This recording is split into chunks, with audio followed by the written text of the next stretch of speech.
How's it going, everybody? JT here on behalf of the Ethfinance Daily General Discussion from our Ethereum, broadcasting live from the EV Mavericks Discord channel. We are joined today by Grant Hummer from Etherealize. Say hello to the world, my friend. Hi, everyone.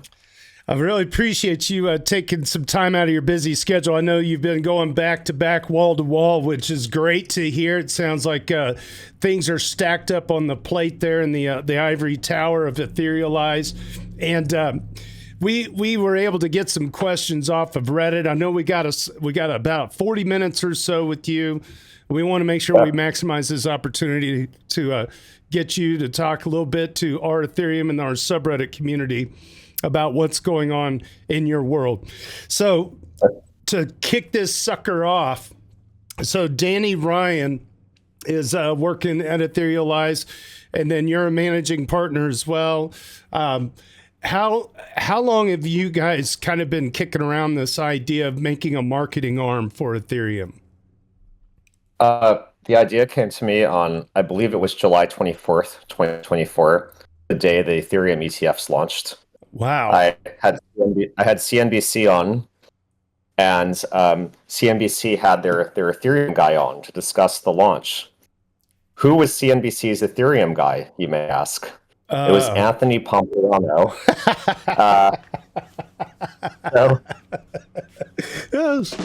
Oh boy. They asked, that's a good sound effect. They say to Pomp, "Hey Pomp, tell us about Ethereum." Oh no. And he responds, "I sold all my ETH last year in Solana because it's faster." How dare you? Oh my God. Yeah, that was CNBC's Ethereum guy. When I saw that, I said to myself, Houston, we have a problem, and that was the genesis of Etherealize. Yeah, that's such a fair take too, and so much of the media out there, not just mainstream media, but crypto media, is so devoid of it's that definitely whole become marketing more arm. toxic, right? Last 4 years or so, right?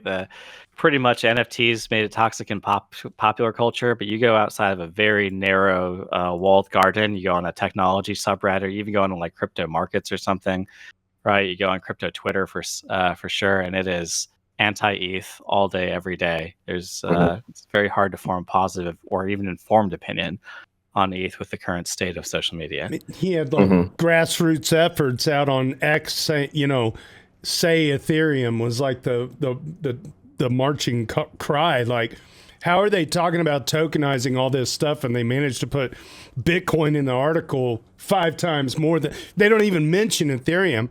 They'll say a cryptocurrency Ethereum, much like Bitcoin. And it's like, it's so misleading. Another cryptocurrency, like Bitcoin. Yeah. Well, I just, Hani Abu's up here. So Logri the Bard and Hani Abu are kind of, they were kicking off some questions on Reddit, and Logri the Bard's kind of our technical interviewer as well. So why don't you, Hani Abu, if you're at a spot where you want to unmute and ask a couple of your questions or throw some ideas at Grant while we have him. No, I'll let Logri go first because he has much better questions. Okay. Logri, hit it. Yeah, sure. So one of the things I think is impeding the adoption of DeFi and Ethereum is that we don't have a comprehensive or cohesive onboarding experience for new users. So ETH, the asset, of course, there's people speculating on it like any tech stock. But when it comes to actually using the chain, so many of the people bashing Ethereum have never used the chain, right? Mm-hmm. And if you were to say, okay, go use Aave or Uniswap or something, like it's not even just the wallet setup experience, right? Even if the yield is there, even if they could get double the yield, they just aren't using the chain. And I think one of the reasons for that is because we don't have this any type of white glove onboarding experience. So if I was to draw an analogy to Amazon has 20 or 30 different products under the AWS blanket, right?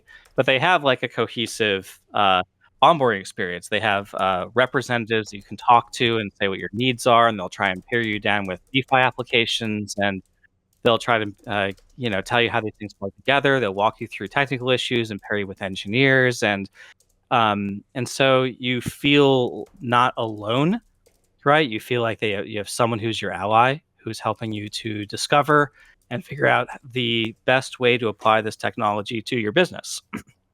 DeFi doesn't have that. DeFi has, you get one shot at this, and if you mess up, your money's gone forever, and there are rugs all over the place. And you have misinformation on gas and wallets and private keys, and Bybit just got hacked for $1.5 billion. Are you really smarter than them, right? Which does not inspire confidence, but it also doesn't, even if you were saying like, okay, I want to go over here and get some yield if you're a bank or something, right? How do you discover Euler Finance? How do you discover, Pickle Finance? Or how do you discover GMX for perpetuals? How do you discover all the DeFi applications? Instead of having one biz dev department, we have 100 basically too small to succeed biz dev departments, right? And no cohesive onboarding experience. Is that something you think Etherealize could be? Not saying you have to solve it, but is it something that we could use you as a coordinating force, a lightning rod that we can all gather around to assist in coordinating something more cohesive than the current experience for DeFi? Yeah, absolutely. For end users, like end retail users, that's a little bit out of scope for us, but we absolutely intend to do that for institutions, especially institutions that want to onboard to ETH in a big way, to tokenize their assets, to use ETH for things like, attestations of land registries or driver's license databases, things of this sort. We definitely want to hold their hands and guide them to use ETH in that way. But yeah, I totally agree with you. The discovery process for these new applications is suboptimal, and I know there have been stabs at this previously. I think Coinbase Wallet tried to do this to some degree of success, but definitely not where it could be. And yeah, we're definitely going to play that role for institutions of try to be a switchboard to guide them in a neutral way to whatever applications on Ethereum best meet their needs. Are you staffed enough? Do you have the information required for all the app knowledge? What I'm trying to get at is we have a community full of some semi-experts. They might not be professionals in the space, but we have a community that has gone out and explored DeFi a lot, right, to various degrees, various people. And I'm trying to find ways that community could assist your efforts, because we all want you to succeed. Oh, appreciate that. Maybe, yeah. Where's this community? Is it your Discord or? Well, we have a Discord for the EV Mavericks that you're on right now. There's also the Ethereum subreddit, which has, it's like 3 million subscribers and maybe 1,000 users, right? Yeah. You know how it works. But nonetheless, we have people on there that will talk about yield farming opportunities. We have people on there that will talk about every hack. You're not going to have time to stay for the community content after our talk, but we have a curated set of posts that we have every day and every week that we go over in this call later, that you can see JT pulling up on screen right now. So we talk about things from the news, but also that just gives us a large volume of wisdom that you could draw from. If we can make it indexed and better searchable, make it more accessible, right? Then basically you have a bunch of work already done that could assist with onboarding efforts. So one of the things, if you guys have a mailing list or something, I'll definitely subscribe to it. It's not just a mailing list, but of course we have the podcast. But I want to say more broadly, there's more content coming out all the time, and it's not for you to digest. It's for it's kind of unstructured, right? But if we could make it indexed in the right way, make it searchable, then there might be a lot of value to this community content just to reserve it in the inappropriate context, right? Yeah, no, for sure. Yeah, I was just going to mention the daily thread on our Ethereum is a great place for an intern or somebody at Etherealize to just engage with, because that's where, if you've seen these lion PFPs around, we're all born out of Ethereum Reddit. So we're a pretty good collective of OGs. There's a lot of people that have those Maverick lines that have been around since early days, earlier than. Yeah, I see them all on Twitter. where did these lions come from? Yeah. They're all over Twitter. It's true. Yeah, it's all just Reddit folks, And so we got the daily thread. We were born on a different subreddit, but now we're on the core or Ethereum main subreddit doing the daily discussion, which involves price, which involves policy. It's not just technical. So it's a welcome tapestry or a canvas for teams to come in and talk and share stuff out, bring stuff in, and then we can help, explode it out on Twitter and help out wherever it's needed. I think that's like the Mavericks and our Ethereum. We're a leveraging tool that we would love to help out Etherealize. Also, just speaking of the DAO, right? The DAO is an education-focused, like that's in its constitution, is an education-focused DAO. So insofar as you want to do advocacy and education, we should be some allies there. Okay, cool. You guys have a DAO. Sweet. Yeah. Send me more after this podcast. I'll definitely take a look at all of it. And I'll follow up with you. The other thing I had mentioned with you and we had talked before was we're looking at how to take some of the data that we have from our best content, that curated selection, and build an AI for it, which would do the nature of what gets upvoted and within our little community would be very pro Ethereum. So it'd be an anti-FUD AI, right? It's a great idea. So and that's been going pretty well so far from the results that I've seen. So if we could, if you could give us what the questions that you get mostly from institutions, we could then host those questions on our community at a top level or at a daily level. And we could have people post what we feel would be quality replies. And then we could take the best of those replies and we could add it as training data to the AI in order to help you automate the answering the questions you see over and over and over. Again, make that the best information we have more indexable and accessible when it's like an AI fact or something.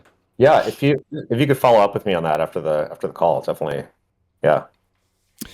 I want to ask. I want to ask a question that came in off of Reddit. I may be slow is the username. They had a couple of questions, but one of them that stood out to me is, what is considered the lowest hanging fruit when it comes to expanding Ethereum adoption in the United States, if not globally? Didn't know if there's does Etherealize just focus on a global concept, or is there a U.S. leveraged idea? Because the price doesn't really reflect it, but it is kind of the regulatory signs are looking pretty good for the U.S. to lead. So, what do you consider to be low hanging fruit? Not a slow question at all. It's a great question. That's. I think you're already seeing it, which is stablecoin adoption is skyrocketing, and most of that's occurring on Ethereum. Yeah. And I think that will eventually be reflected in the price. When all markets are down right now due to all this tariff stuff going on and just general fears, I think, around a macro recession.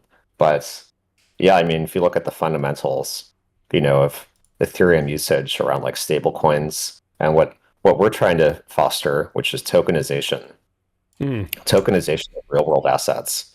I think that's the next meta, as they say, in crypto trading circles. I think, I don't think crypto has even penetrated the real world that much yet. And I think next cycle it'll really start to in a big way. So that's what we're trying to bring onto Ethereum. And that's that kind of follows up. That's also the lowest hanging fruit too, which it doesn't sound that low hanging. It's actually kind of a pain in the ass because you have to deal with real world laws and rules. Yeah. But it's also substantial, and that's what I think will give crypto real durable value, where no boomer will be able to FUD crypto and say, this is snake oil. They'll be able to point to it and say, oh, okay, that makes sense. Crypto is security. What works against the boomers is, look, okay, that's fine, you have that opinion, but Larry Fink disagrees with you. Right? Yeah, exactly. Right. We have perfectly solid quotes, and I wrote a piece recently on it was called Blockchain Superpowers. I was talking about the difference between reconciliation of distinct ledgers versus atomic transactions and how that creates efficiency in finance markets. that type of thing. And then I close the post by basically quoting Larry Fink and saying, yes, and if you disagree with me on this, well, you're also disagreeing with Larry Fink and Vlad from Robinhood, and soon to be all these others that are launching stable coins. You're disagreeing with Fidelity. You're disagreeing with, so like you just have to, with some of the people that just want to FUD without understanding, you have to say, well, what data would it take to convince you? Right? Yeah. We have all the data. You just if you ask them that question before you start spewing stuff at them, they're not expecting that. They're usually expecting just for you to hate on crypto with them, because that's what they encounter all day every day, right? That crypto is stupid, and just a solution looking for a problem. And it's like, well, what data would take to convince you? And I've had great success at that. Yeah, that's a great way to frame it. I might steal that. So, yeah. I hope you do. Walking. So Grant, Yeah, go ahead, Hanny. on the topic of the stablecoin growth and value accrual to ETH, I do see a lot on Twitter, even from ETF folks like Fidelity. I think I also saw this from Bitwise. It might have been. I forget, but there's a couple of them. They mention like, oh, with all the stablecoin growth, I wish there was a way to capture the upside. And like everyone seems to be flabbergasted, like, oh, how do we capture the upside? How do we capture the upside? Why is ETH not an obvious answer to that question? I think it is. Eventually, eventually it'll be blindingly obvious. Maybe the markets just aren't big enough yet, but also you can only use stablecoins currently for payments. When you can start to integrate them in real ways, like when businesses can start to settle billion-dollar contracts in stablecoins, and or you use them for streaming payments in a way that uses a lot of DA for ETH and gas and so forth. I think they'll start to create more revenues for L1, which should drive price increases. There's also, this at least leads to the question of why does ETH have value? And it's a pretty hotly debated topic. So some people think it has value because of L1 revenues. Others think it has value because it secures a lot of TVL, and it's this security layer. Others think it has value because it's a store of value akin to Bitcoin, kind of like digital gold, digital oil, something like this. I think all three are kind of true. So yeah. Triple point asset. It's an yield band. Yeah, exactly. Yeah, I'm glad you brought that up. That was actually going to be one of my questions, what your thoughts are on that, because Paul Brody from EEA, as much as I love him, and he does a great job speaking about Ethereum, but when it comes to ETH, the asset, he's very adamant on pricing it based off of the fee revenue and pretty much discounting any potential for a store of value. And given he's the main point of contact on mainstream media, that kind of sucks for to have him blasting that out there. It was actually even more bearish than that. He said it can't succeed both as a compute platform and as a store of value, and he makes a direct argument of that. And I think that. Well, I'll actually let Grant speak, so I'll shut up. Sure. Yeah, Walt's a great guy. I think he's done a lot of good work. On that particular point, I disagree with him, if that's his viewpoint. Yeah, I think it's clearly a store of value, especially because of all the problems Bitcoin, I think, will experience in the coming years. Something's going to have to pick up the pieces and become the new digital gold. And I think that's ETH. Do you want to take the time to dive into those pieces or the problems, or do you want to skim over them to focus more on Etherealize and ETH? I'm happy to at a high level. TLDR, Bitcoin security budget is a ticking time bomb. And at a certain point, Bitcoin will have very little security, and people will be able to 51% attack it. Maybe and short it.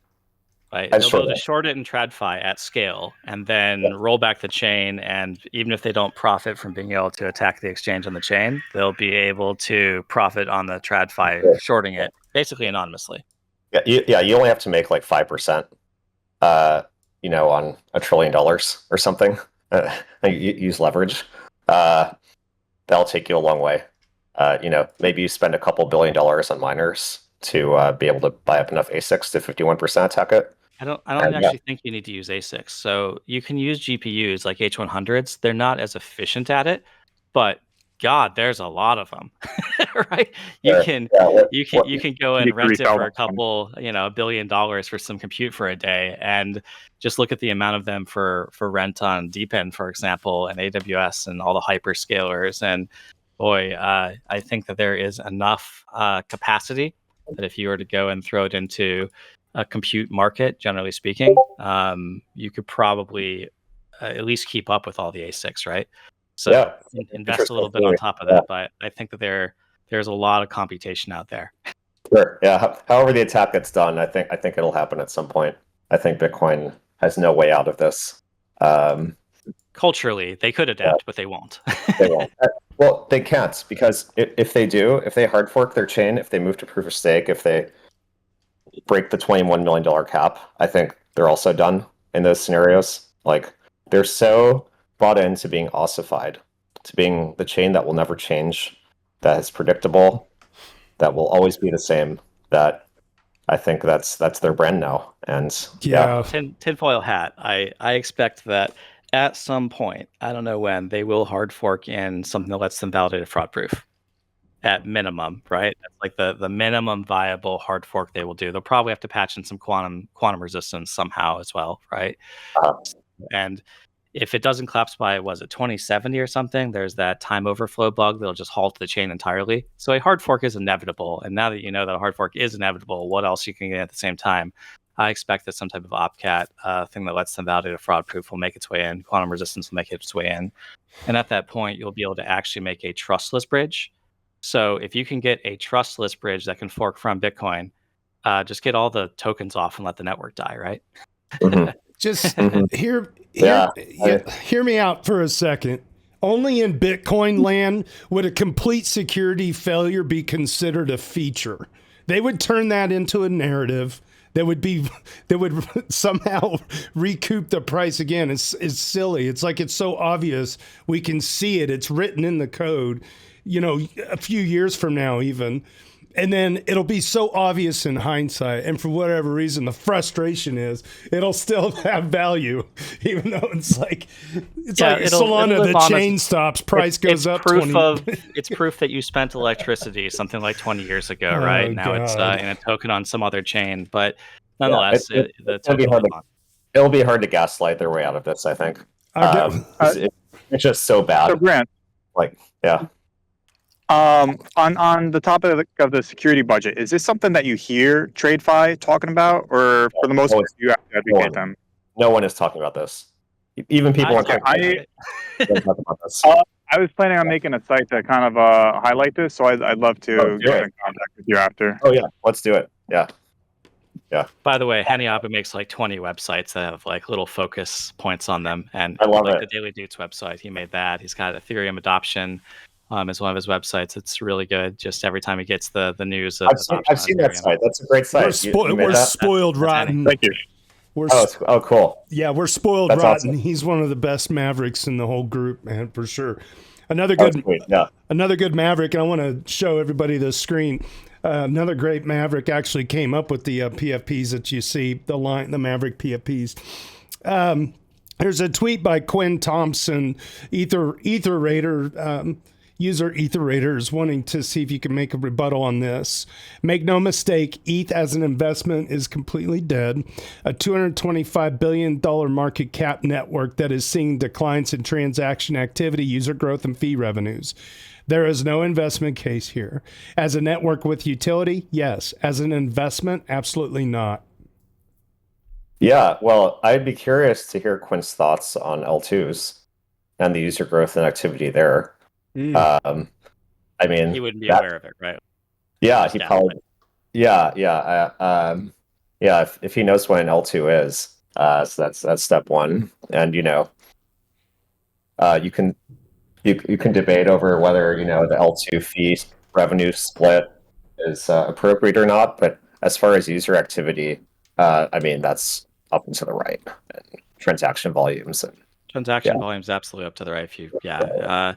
you can make an argument that burn is the only thing you could care about, which seems to be kind of what Paul Brody's take ends up being, right? Yeah, which we just kind of went over with like store of value. I mean, I think if Ethereum's going to secure, if we're able to tokenize trillions of dollars of assets on Ethereum, and it can be the security and settlement layer for the global economy, or large portions of it, I think there's absolutely a case to be made that it can become like a store of value on par with gold in that scenario. So, yeah, especially because it's like credibly neutral, right? Like China can use it, the US can use it, the Middle East can use it, and they can all be guaranteed that they're not going to be censored. And I think that's pretty powerful, especially in a world that's becoming more fractured and trustless. Do you think that part of the reason Ethereum is so misunderstood, and there's a phrase, the most bullish thing for ETH is to be understood, right? Yeah. I think one of the reasons that Ethereum is so misunderstood is because we lack educational material past a certain threshold. Like there's educational material on how to set up a MetaMask wallet, right? Written by MetaMask. Then you get on chain, and what do? You go to crypto Twitter, hear about some platform. We seem to be lacking education at that what I call Basecamp 1 step, where you're just into the rabbit hole, and you have some ETH on your ledger or whatever, and you know nothing, and all the scammers can just smell the fresh blood, right? Like it's your most vulnerable moment. You know nothing. You're just going to go to like crypto Twitter, try something, get a failed transaction, go on Discord, ask for help. Immediately 5 scammers reach out to you, and you lose the first ETH you've thrown in the ledger. Do you think that part of the reason ETH is not getting the social media vibes right is because we lack education material past that threshold of here's your wallet, good luck? I wouldn't say okay, so that's definitely a key part. I don't know if it's like the root cause, because we had like usage in 2020 and 2021, right? A lot of people were figuring out MetaMask and buying monkey JPEGs for millions of dollars. So like, yeah, I think probably interoperability between rollups, I think, will go a long way towards like, I guess, restoring ETH's UX to its old state. So I think account abstraction would also help in some ways if you can make it for sure simple enough, right? Yeah, absolutely. Yeah, not being able to get through the approval flow, so it's one click to do something. All these various improvements, right? That I think have to happen at the protocol layer. We as a DAO, we have funded some education things in the past. Like we had this program called Rocket School that JT was part of. Oh, cool. Basically to help people onboard as stakers to Rocket Pool's network. Nice. If there are other things like that you're like, we think this is where a good gap is that you encounter, let us know, and we might be able to fund another program like that to bring together instructional designers and write curriculum, create videos, basically create onboarding material or educational material for wherever those gaps are. Yeah, I will do for sure, because I'm sure they exist. I think probably the biggest gaps we have, like the 101, and we have which is introduction to blockchain. We have the 401, which is like ETH research posts, really dense. Yep, and lacking 102. Yeah, exactly. There's I think a big gap in intermediate materials around crypto education. I'm going to grab another. Let's talk about what you think a skeleton of that would look like, and maybe we can make something of it, right? Just to help prioritize efforts. Because again, we can say, hey, Etherealize thinks that there's a gap of this type of topic, and we could make that a thing on the subreddit, a top level post, and do something weekly or do something through the EV Maverick DAO. Just give it a focus point. Say like, hey, this week we all know this stuff already because we're relatively sophisticated users, but let's take some time and revisit this topic of gas expenditure, whatever you think the 102 topic is, like that confuses people, and we can again build up something of an education material set. Yeah, sure. If you could follow up with me afterwards, I'll send you a list of some ideas I have. Sure. That's 3 things and 1 for Hanny. Yeah, we could leverage the community. We have the ability to sticky AMAs or discussion topics like, basically poll the audience, so to speak, and you got some people in there that would be able to give you some, cohesive feedback, and then Logri the Bard could release the AI chatbot to learn about our ethos and see if we could teach that sucker a couple of new tricks.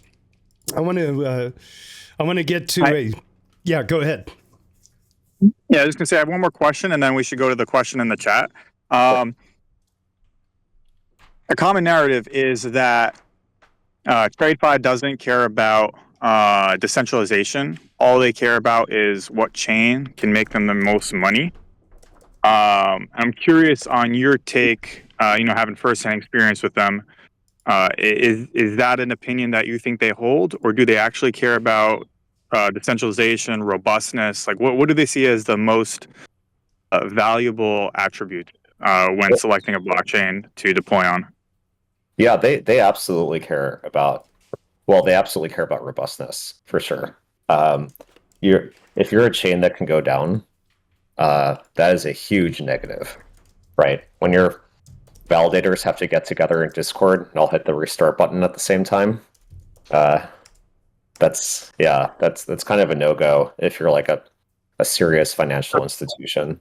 So do they see decentralization as a negative because it opens the possibility of downtime due to coordination error or bugs? Or no. Well, ETH can't go down, right?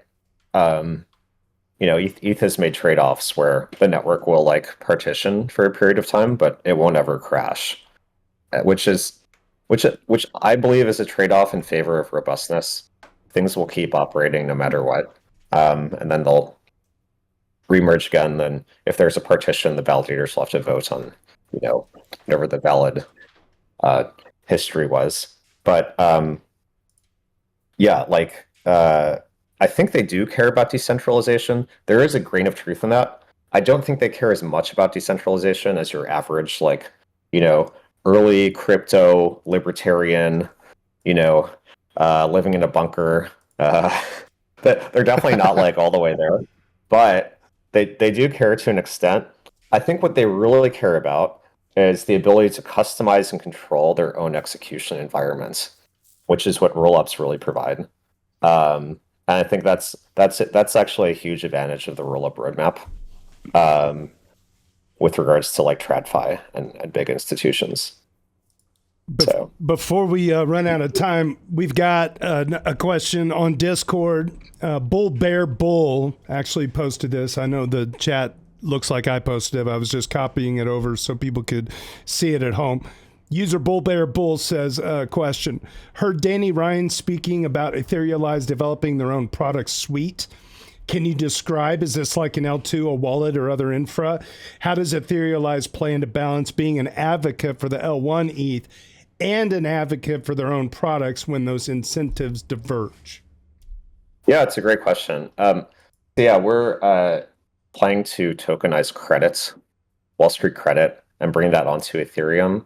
The current plan, and this is all very nascent, but is to have it live on L1, and just have Ethereum be the home for Wall Street assets. Just maximum security all the way down the page. Yeah. Tokenized security exchanges. Let's do it. Exactly. But a huge focus of ours will always be like this public goods type stuff around like marketing, business development for Ethereum among institutions, and that's like woven into the DNA of what we're doing. So, Grant, you've got a couple of minutes. What's on your mind looking forward this year, looking forward 3 to 5 years? Yeah, I'm in DC right now, so we're doing some lobbying, meeting some regulators, some policymakers, to try and advocate for Ethereum. Some people have noticed that Ethereum is not present in some of these meetings, so we're definitely trying to change that as well. And Consensus is doing great work here as well. So we've got some meetings next week around that. But looking out like over the next 5 years, I I would like to see ETH become the settlement layer for trillions of dollars of global economic value. So primarily financial assets, but at some point we need to get real assets on there too. Probably in the form of like real estate, things like that. And and in the long run, I'd like ETH to become the backbone for all global economic activity. Where ETH is just this settlement layer for everything, and you can use it to transact anywhere you are in the world with anyone else really easily and in a censorship-free way. That would be I would find that really cool. There will probably be some friction points because you don't want North Korea to be like totally censorship-free with like your house on the blockchain or something. But Right. it'll still be a huge upgrade from today's financial system. And over the next year, it's just like iterative steps to get there, both in like the policy and business development realm, but also on a protocol level too, which we don't have quite as much control over, but which I think is like super critical. So I'm pretty bullish with like some of the recent changes of the EF. I think hopefully they'll like accelerate the roadmap some, and like we'll start to solve these things like interoperability, L1 scaling, real-time proving, zkVMs, things like this. So that's a great answer. I feel very much the same way. When I first invested in this stuff, I mean, I didn't think it would come this fast, to be honest. And it's like it's been crazy. So maybe just to wrap up, I kind of feel like I'm doing this podcast in reverse because we dove straight in, but going back into your past, when was the aha moment for you with all of this? Oh, I had like I live in San Francisco. That's like a very crazy psychedelic city. And like, I just had like this transcendent spiritual experience when I first discovered Ethereum. It's like, holy shit, everything's going to use this. And that was in like 2015. So that was 10 years ago. That's neat. Yeah, it is 10 years. Yeah, that's same for me. Mine was much simpler. I was watching Rise of Bitcoin, and Vitalik was in there for 17 seconds. I'm like, there's something special about that kid. And I'm like, he's going to come up with something. Like, he's doing this stuff with Bitcoin at 17 years old, being an editor and a writer and all that. I don't know. It's just kind of, I was like, I want to pay attention to this. And then, oh, wow, we can do a smart contract. That's new. That's neat. When we look at the market, when we listen to narratives, why is it ETH? It's funny that ETH has always held to some absurd higher standard than everything else combined. Yet it doesn't. It still satisfies a lot of almost all the check boxes of anything else at this point. And it still gets it still gets the guff. And it's like, okay, yeah, some of that's deserved, but when you're trying to be a little bit of everything to all things all at once, eventually, I know it's a sad state of price for 5 years if you zoom out and don't look at all the peaks and valleys and stuff. And it's like, wow, it feels kind of stagnant, but it's anything but that. And in the future, in hindsight, it'll look very clear. Just got to keep pushing ahead. Can't rest on our laurels. We're not going to sit back anymore. People got to get loud about it. I want Logri the Bard to train that freaking AI robot to have a little bit of sass when it goes and replies to people on X. Let's get an edge, man. It's not really sassy. It is business professional in tone, because that's the base model you're training from is business professional. So we just add in a lot of knowledge to it, and then some prompt engineering. So you can do passive aggressive gaslighting, please. At least if you're going to do business, corporate speak. Kyle some money, ETH. Yeah. Well, put a pin in it there. I don't know if you have anything else you want to share. People can go check you guys out at etherealize.com or .io, right? Yeah. Etherealize_IO is our Twitter accounts, and Etherealize.com. We're trying to get Etherealize. You actually have to buy it from Twitter. They have this weird backroom auction process. Yeah, it's anyway, it's a whole different thing. But so check us out, follow us on Twitter, and we'll be fighting for Ethereum in DC and on Wall Street. And please follow up with me on those things. I'd love to. Yeah, engage. You got me, you got Logri, you got Hanny, and you got the rest of the Mavericks. We want to, we want to help out all the teams that we can, but you guys are spearheading a major initiative with the marketing side of things and filling a void that should have been filled, started to get a lot more work about 4 years ago. But you know what? Best time to plant a tree is now. So there you go. Yeah. Awesome. Well, it's been a fun podcast, and thanks for having me on. And I think Danny's down to do the podcast in a month or so you can get him too. Let's do it. And let's do it. Hopefully we'll have some follow up from the other things we discussed by then. We can say, here's some things we're doing together, and we can talk about it.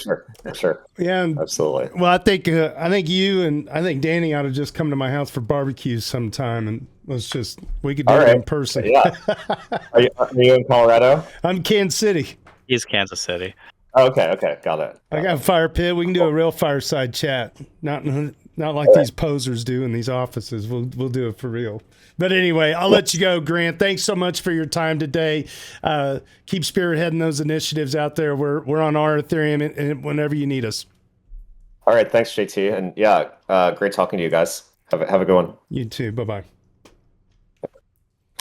All right, good stuff. That was Grant Hummer from Etherealize. If you're watching on the Twitters right now or on the YouTubes, leave a comment. Make sure you subscribe. It is now time for this week's Weekly Doots. The Weekly Doots live stream is all about showcasing the best of the week from our Ethereum on Reddit. This is a read-along reaction series, and if you want to follow along, head on over to dailydoots.com, designed and produced by our very own Hanny Boom. Big thanks to Tricky Troll for capturing and curating each of these days' Doots, and the A Word for curating this most beloved weekly list. Make sure you subscribe to us on Apple, iTunes, or anywhere you get your podcast. Just search Ethfinance EV Mavericks will pop up eventually. You can also mint this episode. If you want to support the podcast, you can do that at pods.media/EV Mavericks. And you can always buy us a coffee at dailydoots.eth. All right, let's kick this off. I'm going to make sure I got this chatbot thing goes over here. We got some real estate on the screen. I'm doing this live. Why not? We'll fix it live. Here we go. All right, let's see. We've got to make sure I get, upcoming guests. It's over here on the announcement. See, I just covered it up. Beep, boop, beep. All right. April 4th, Chris and Jordan from Summer.fi. April 11th, Ram Aliwalia from Lumina Wealth. Tobias Schreier on April 18th from Grow the Pie. And we have on May 9th, Rainbow Wallet. And just announced, we're going to do it right here, right now. Nixo is going to be joining us on May 16th. Her ears are going to be burning. She had to bolt out of the room, but she was here. So Nixo, now working for the Ethereum Foundation. It's so nice to see the little ones grow up to work at the EF. Congratulations on that, Nixo. I know you're killing it over there. So she'll be joining us, getting us up to speed on all things ETH Foundation on May 16th. All right. So here we go. The morning roundup. We've got user Fiddles chimes in Ethereum. User Self-Made Millionaire says the price is $1,924, although I think that has broken. Oh, no. How dare you? And $10.9 with the dismal ass ratio at 0.02236 because we just like to bleed. Our weekly haiku, courtesy of JS Tears. Sanctions good to go. Acknowledging tornado. Legal torpedo. Ooh, man. How does he do it? Weekly Haiku by J.S. Tears. How does he do it? Stats with Dr. ETH. Got to go down here and get these ETF flows down 11.9 million. It looks like less bleeding maybe on the ETFs. We'll see. That's over the last 3 days. 13.4 down by Grayscale. Invesco down 1.5. Fidelity down 1 million. All right. Well, it is what it is. It is what it is. Ship post of the week, because we always like to save the best for first. Iter ad Astra says, all hail the eternal crab. From 2021 to 2025 and to infinity. And he writes, it is now the end of time. A black hole, once the gargantuan heart of the largest galaxy ever reached by life, remains in a universe otherwise void of all energy and matter, there at the end of incomprehensibly long timelines, where a Google millennia is but the blink of an eye, a singular AI harvests the last remaining watts of energy in the form of Hawking radiation from the fast decaying black hole before the eternal darkness descends. The AI, following its instructions set eons ago, checks the liquidity pools of Uniswap one last time. Its last command, checking the price of the ETH token against a long-forgotten currency of a long-forgotten civilization. There, with universe dying breath, the last lines of the AI reply, a reply to nobody. Print. 1 ETH. $1,999.99 updates the price to $2,000 in a single penny, and the universe goes dark. Oh my God. I got tears in my eyes. I needed that ship post. Thank you, Iter ad Astra, for that fantastic ship post. Iter ad Astra. Oh, I got to get this stupid thing set back to old Reddit. We're going to do this live too. I got to go to old Reddit, and then you got to go to, oh, I mistyped. Keep putting an S in there when I shouldn't. And I got to go over here to the preferences. Reddit, ain't it great? Got to shut off this. Okay, moving on. Good. Now I can see what his Deuter score is, because on old Reddit, you can install a thing to see what people's Doot score is. Deuter 68 for the week. Iter ad Astra. Speaking of Deuter scores, I didn't even go to the leaderboard. Let's start off with the leaderboard. Top 10, set one less at 106. 696 ETH at 111. Crypto Wild Currency at 117. Ethical Trade at 118. Hanny Abu at 120. Tricky Troll at 146. Benito 2030 at 167. User Harog at 184. Logri the Bard at 187. Superfizz makes a return to our Ethereum atop the leaderboard at 220. Very, very good. So that is something I should have done earlier in the show, but that's okay. We're going to be fine. We can do whatever we want. Can't tell me what to do. All right. I don't want the historical threads. Where'd it go? Weekly Roundup podcast. I'm finding it in real time here. Okay. Where were we? Captain Crunch Hiker. What a great username. Captain Crunch Hiker is a Deuter number 7. Takes a jab at faux decentralization. Faux as in F-A-U-X. If a blockchain is not truly decentralized, the owners, air quotes, should be held accountable to the fullest extent for what happens on it. It cannot be the case that if certain actions are prohibited on your own server, you can simply spin up 2 AWS instances and suddenly claim you're allowed to do it whatever you want because it's, quote, it's decentralized. Imagine how different the world would look if centralized blockchains were held liable. Most of them wouldn't even exist. I understand this is an oversimplification, but the more I reflect on all the rug pulls, the scams in the space, the more I think Gary Gensler had some valid points, though I won't defend his terrible actions over the years. And by owners, they say the entities which are in effective control of the blockchain. Very well said. All right, Jalil Toonsey reports on their experience jumping into building Okay, jumping, probably building code, not like physically running through a building like a Kool-Aid man. Jaleel Toonsey is a duder number 2, and I hope I'm not butchering your name. I probably am. Hello, ETH bros and ETH gals. A few weeks ago, I asked in the daily whether it was worth building a decentralized exchange as a solo developer, or it was a waste of time. Many of you encouraged me to stop overthinking and just start building, so I did. Today, I'm happy and seriously nervous to share that I've completed the early version of my non-custodial DEX and liquidity pools aggregator. It's called Chain Bridge Trading. This is very much an MVP with a long roadmap ahead, and I'd really appreciate your honest, if not harsh, feedback if you have a moment to check it out or even to try a small trade or two. My AMA, why did I build this? I've been following DeFi for years, and I wanted to contribute something useful. Building a deck seemed like the right challenge. Complex enough to be interesting, but still manageable for one person with the right background. How's my journey so far? Well, I started with a basic swap application proof of concept, hit a wall with liquidity pool creation, so pivoted to aggregating existing liquidity sources.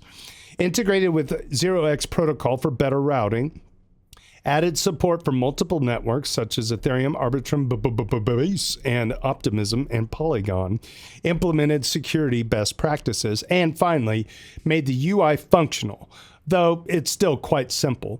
What am I proud of? Well, I'm supporting 100 plus trading pairs across 5 networks, implementing routing logic that often finds better paths than other aggregators, building something reliable enough for daily use. And I'm shipping this as a solo developer and learning a ton along the way. I still have much to improve, and that's where I need your help. What would make this something you'd actually use? Any suggestions for improvements or features you'd like to see? If you could spare a few moments to try it out with a small trade, I'd be incredibly grateful for your insights. That is Jaleel Toonsey, duder number 2, getting into the building space. So if you find that at dailydoots.com, you can go give them some feedback. User SPUPUL6 rejects the Bitcoin as digital gold narrative and sparks some great conversations in response. Bitcoiners' biggest fear is that they psyoped everyone into accepting Bitcoin as a store of value and digital gold. It makes me mad there is zero pushback on this front. I agree. I don't think this is a tag that you can just slap on an asset, okay? You have to earn it by being timeless. Gold has its status because it was valuable thousands of years ago and is still valuable now. So you get a pretty good estimate that even if you take several lifetimes, it will still be valuable. Unlike Bitcoin, gold doesn't have a security budget issue. You can still trade it even if there is no more gold left on Earth in the crust and no one is mining it.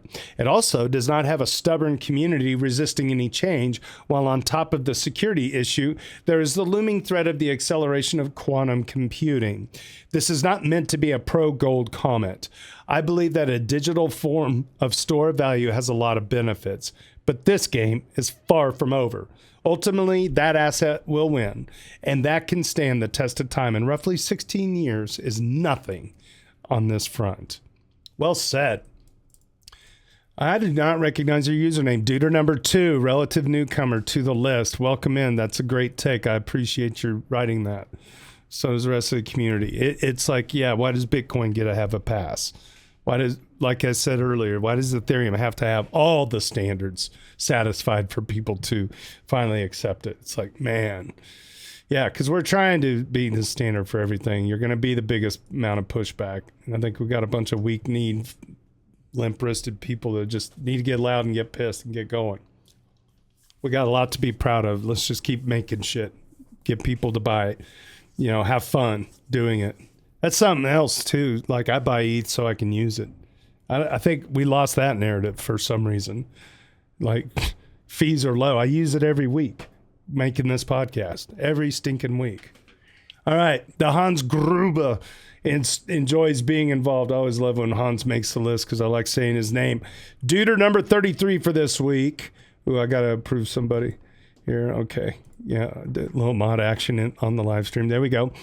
Last night, 1,000 keys of each hoodie Hootie? Testnet validators. Oh, I get it. Okay. Testnet validators were sent out to the same group of rocket pool Holeshki operators that I've been involved with for the last couple of years.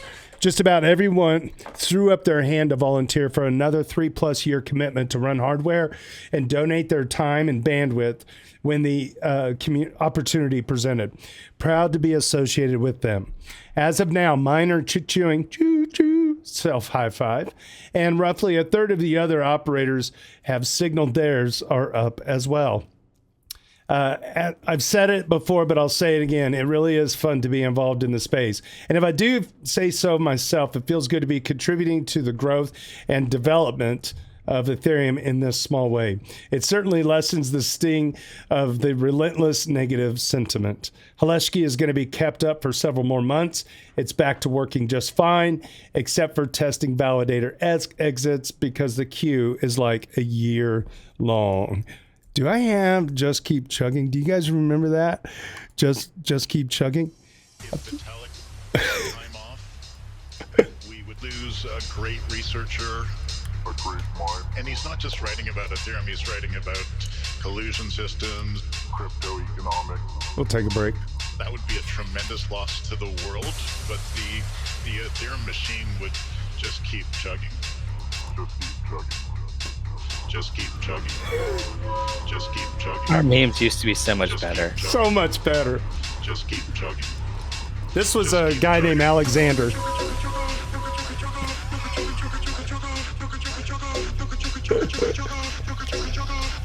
Yeah, it feels good to hear that again. Yeah, Alexander.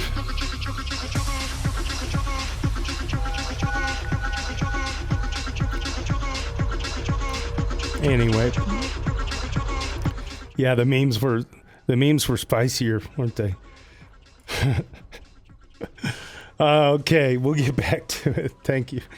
Random Zeland, Maine believes that the biggest debt crisis in history is coming, and Logri the Bard weighs in. Here we go. Random Zeland, Maine is a Deuter number 11.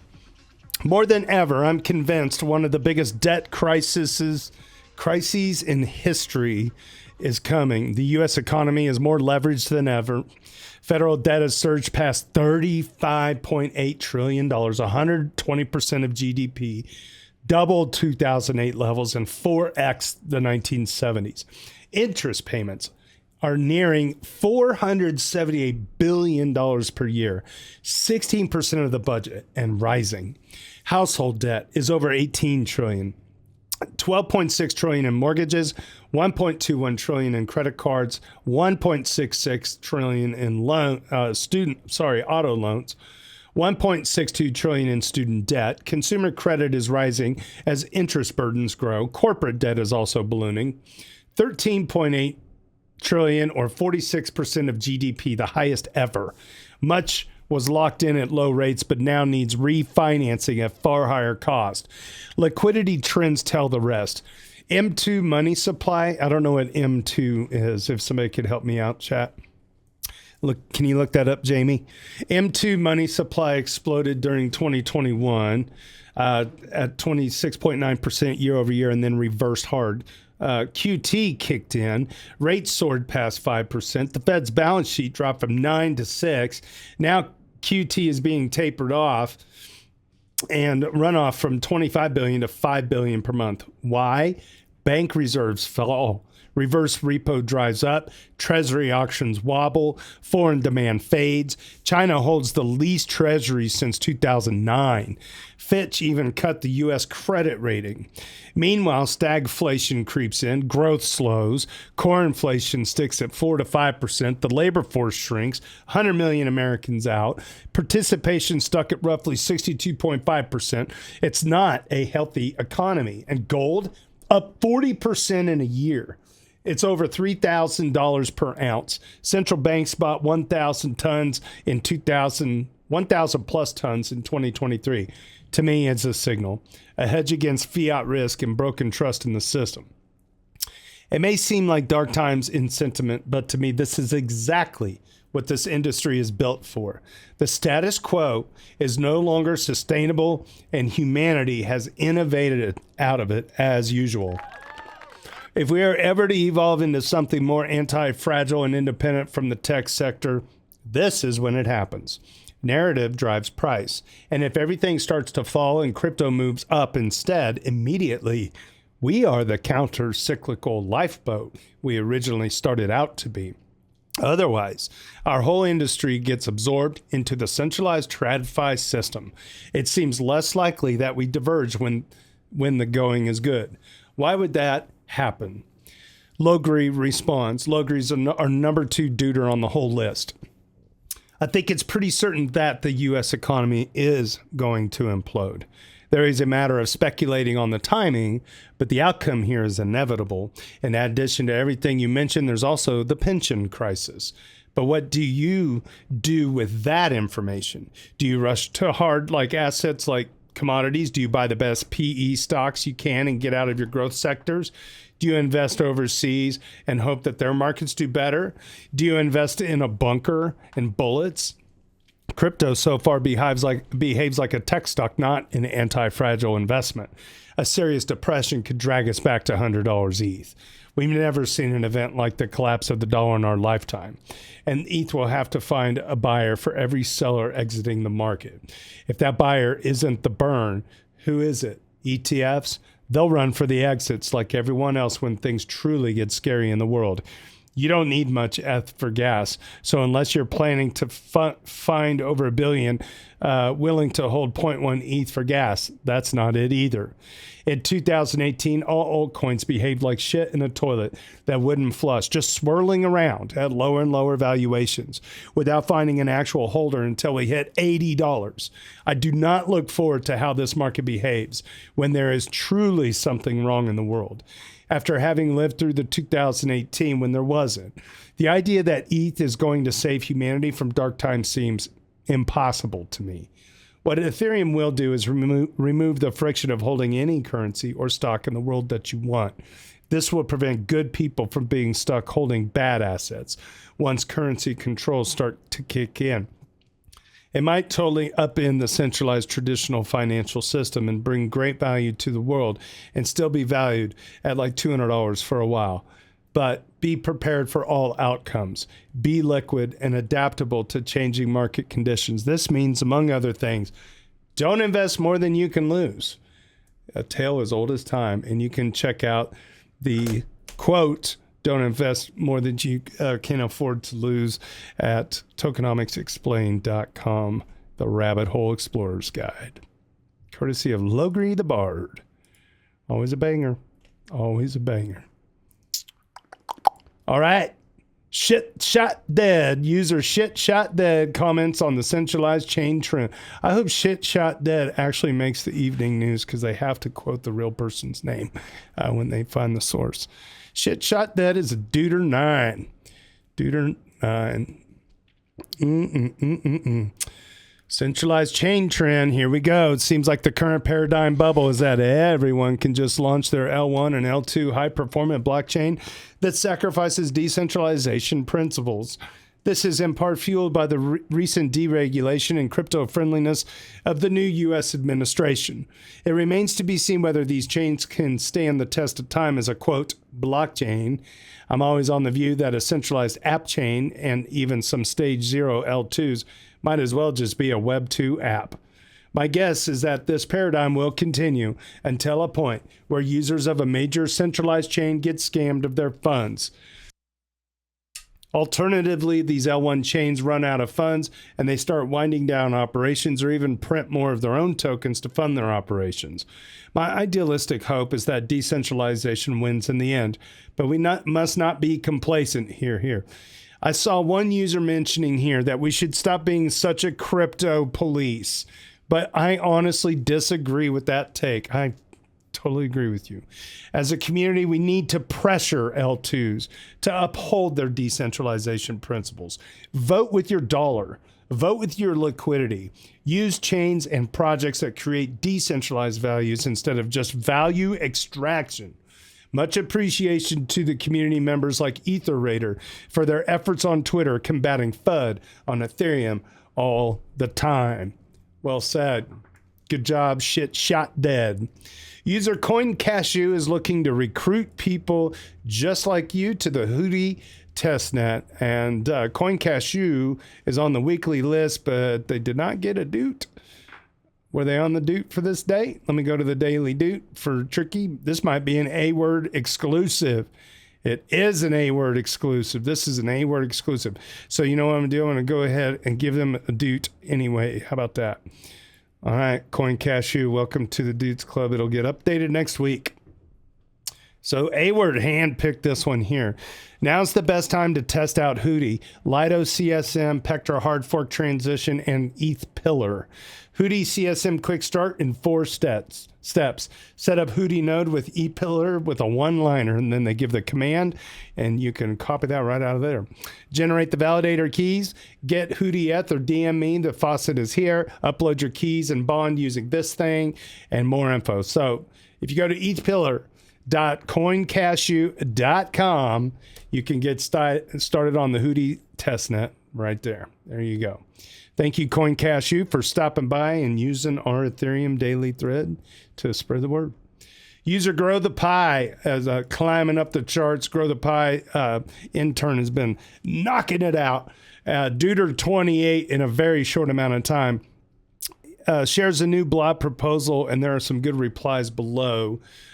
Interesting proposal to stabilize blob pricing and reduce volatility.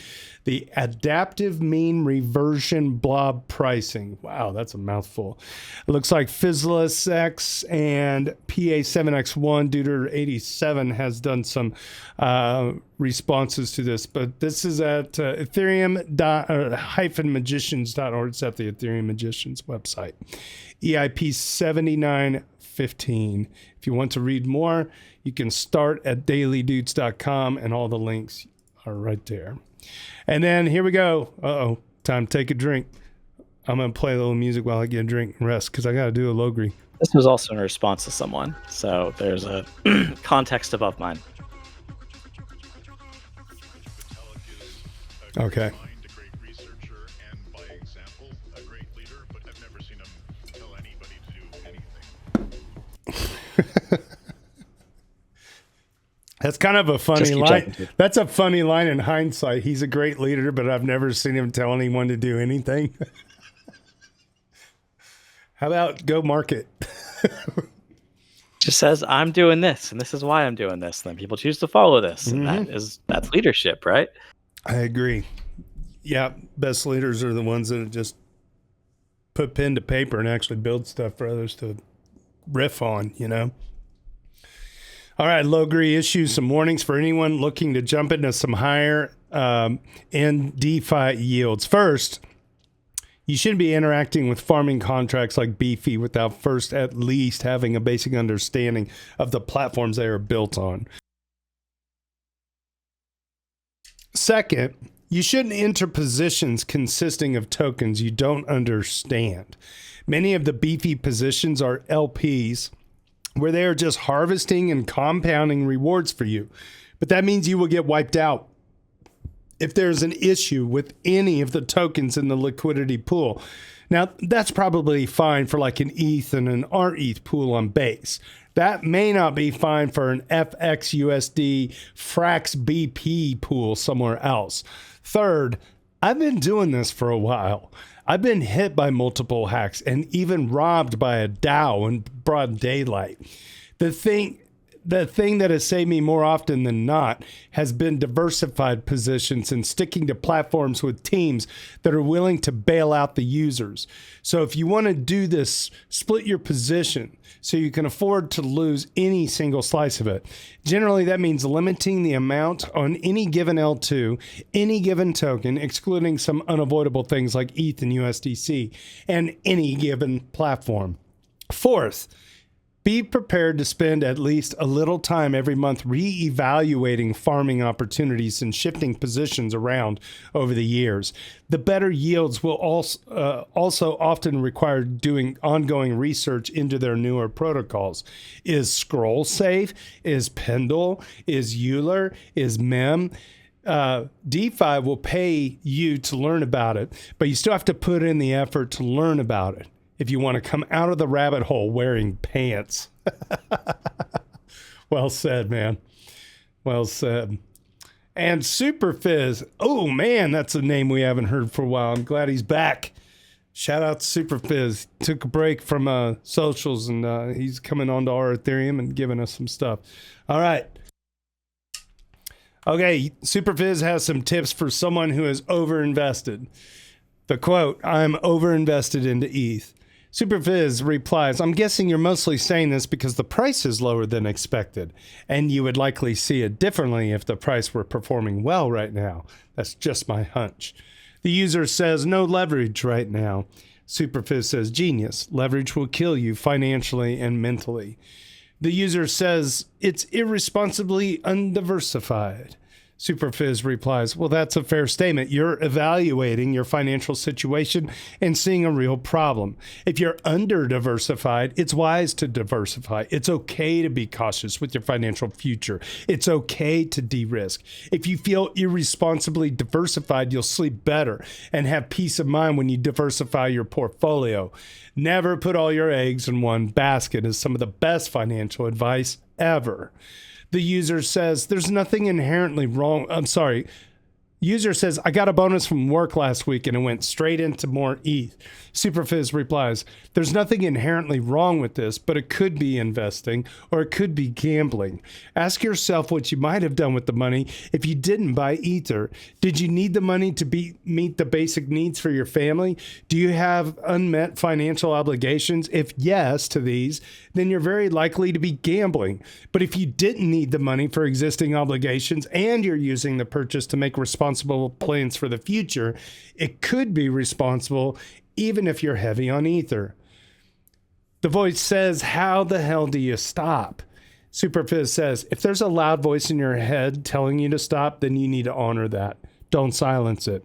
You're recognizing that some part of you is seeking logic and reason while you're making decisions that you believe are irrational. If your mind is saying, how can I make myself stop doing this? You know that you need to stop. If you feel this way and you can't stop, then get help stopping by any means necessary. If the counter to that voice is saying, but I might get rich, well, that's definitely a gambling mentality. The user says, because this feels like straight up gambling. Super Fizz replies, you said it. Believe your own words. It's time for you to stop. Give your purse strings to someone else. Lock yourself out of your accounts. Talk to the rapist. Just kidding. Talk to a therapist.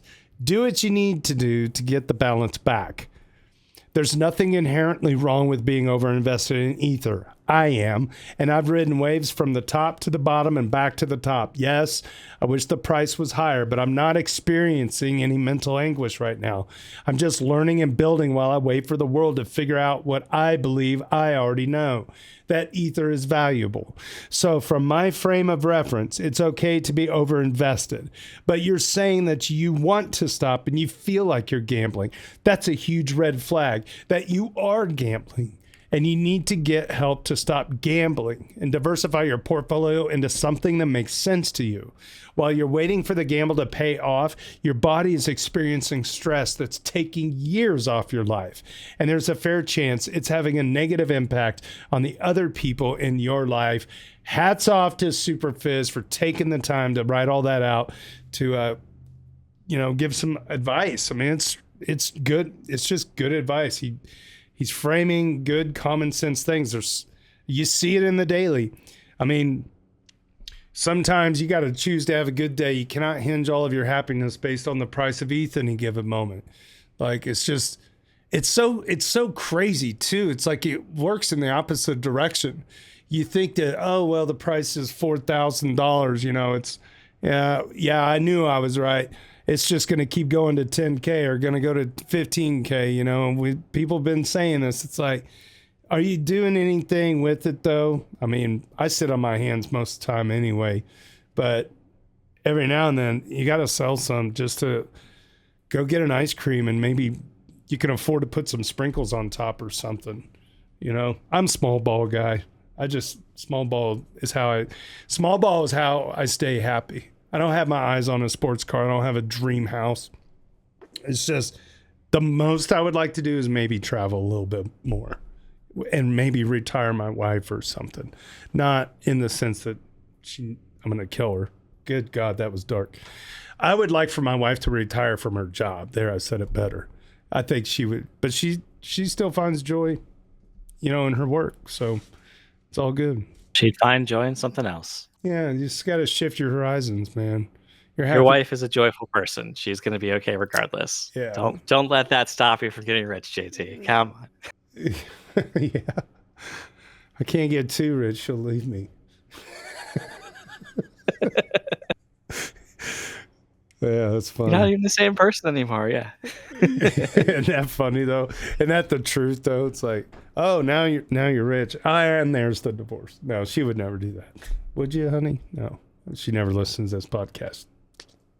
I'm fine. Solved. All right.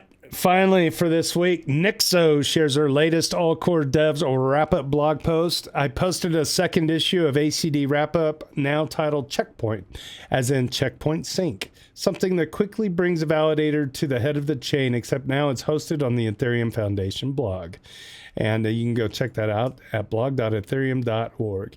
It's meant to be super accessible, non-technical, and mostly an overview of the last 4 to 5 weeks. Something I definitely want to capture is the sentiment of the core developers and researchers and what they think is important at that moment in time. I would love any feedback for this issue. And there you go. I mean, there's so much stuff being made, man. It's like they're working, they're grinding. That's it. It's like you can't please anybody up there. I know there's been a lot of like back and forth in the community on what the role of the EF should be now versus what it should have been before, and it's like, you know, too much of it was left up to the community. It's like, what do you want? What do you want, people? At some point the rubber has to meet the road. You know, we've got a podcast. We're taking it. We're doing stuff in our own little world. Is it meaningful? Yeah, it is. I think so. I believe in it for sure. Do we have a bankless type audience levels, numbers? Nope. Are we providing something that's useful for people? Yep, that's good. So grow it, build stuff, make stuff. I really appreciate everybody hanging out. Thanks again to Grant Hummer from Etherealize coming on the pod today, giving us a glimpse into their world of what they're doing up in the ivory tower. It looks like they're going to try to tokenize Wall Street as a starting place. So that's pretty cool. Don't forget upcoming guests coming up on April 4th. We got Chris and Jordan from Summer.fi. Rama Aliwali on April 11th from Lumina Wealth. April 18th, Tobias Schreier from Grow the Pie. May 9th, Rainbow Wallet. And May 16th, just announced, we're going to have Nixo from the Ethereum Foundation, have her back up on the podcast. Going to be good to touch base with her now that she's on the other side of the looking glass, working up in the foundation. That's pretty exciting to see. If you haven't had a chance to share it out or give us a comment, give us some feedback on the podcast. What's working for you? What's not working for you? Is my voice just annoying? Maybe it is. Let me know. We're always interested in getting guests. If you know somebody, send them our way. Don't forget to go to dailydoots.com and get onto all of our socials there. And appreciate you guys hanging out. Well, let's see. I think that's it for the week. I don't think I have any more announcements. Yeah, I think we're good to go. Well, if you want to hang out with us on Discord for another hour, it's like partying in the hotel lobby when your parents aren't watching on YouTube. Hi, Mom. On behalf of Ethfinance Daily General Discussion and the EV Mavericks DAO, my name is JT. Cheers and big hugs from Kansas City.